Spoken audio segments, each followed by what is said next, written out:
Merci beaucoup, Monsieur le maire. Je voulais saisir l'opportunité de ce nouveau règlement de collecte, de prévention et de réduction des déchets ménagers et assimilés parisiens.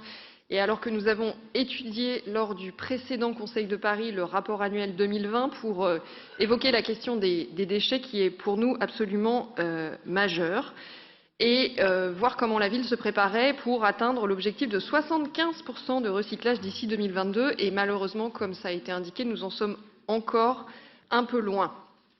En 50 ans, la poubelle des ménages parisiens a doublé de volume.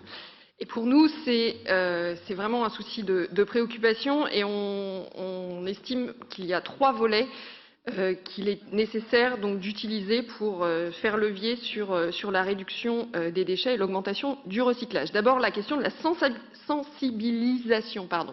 Et alors là, Madame la maire, je me réjouis que enfin ce guide du tri que nous avons appelé de nos vœux depuis de fort longues années soit prévu dans ce règlement, simplement parce que depuis la simplification des consignes de tri, tout n'est pas absolument clair pour l'ensemble des Parisiens et par ailleurs pour les néo-parisiens, il est utile de rappeler ce que la poubelle jaune notamment peut accepter.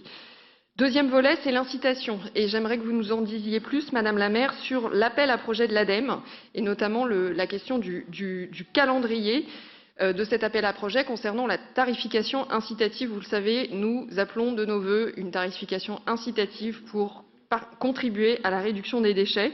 Et donc nous souhaitons savoir là où nous en sommes et quel calendrier est imaginé à ce stade. Et puis troisième volet, c'est le volet verbalisation.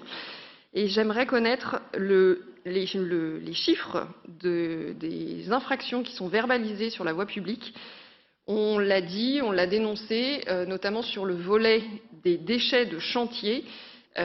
Trop nombreux sont encore les entreprises qui utilisent la voie publique pour se débarrasser de leurs déchets et nous souhaitons savoir quel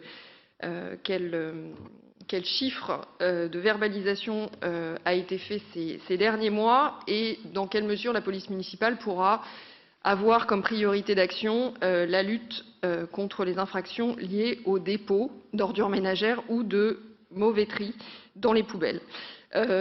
Petit aparté sur la question des bennes. Il est écrit dans le règlement qu'il faut éviter les pistes cyclables. Alors, je vous le confirme, il faut vraiment les éviter. Donc, je pense que ça devrait être plus volontariste pour que les bennes, évidemment, à la fois respectent les cheminements piétons et évidemment respectent les cheminements cyclables.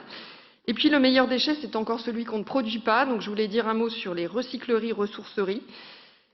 Nous avons eu l'occasion de le dire, le déploiement des ressourceries, recycleries est encore trop lent.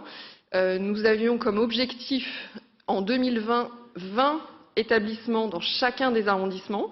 Nous n'y sommes pas encore et je pense qu'il faut aller au-delà et aller jusqu'à 2 ressourceries, 2 recycleries minimum par arrondissement.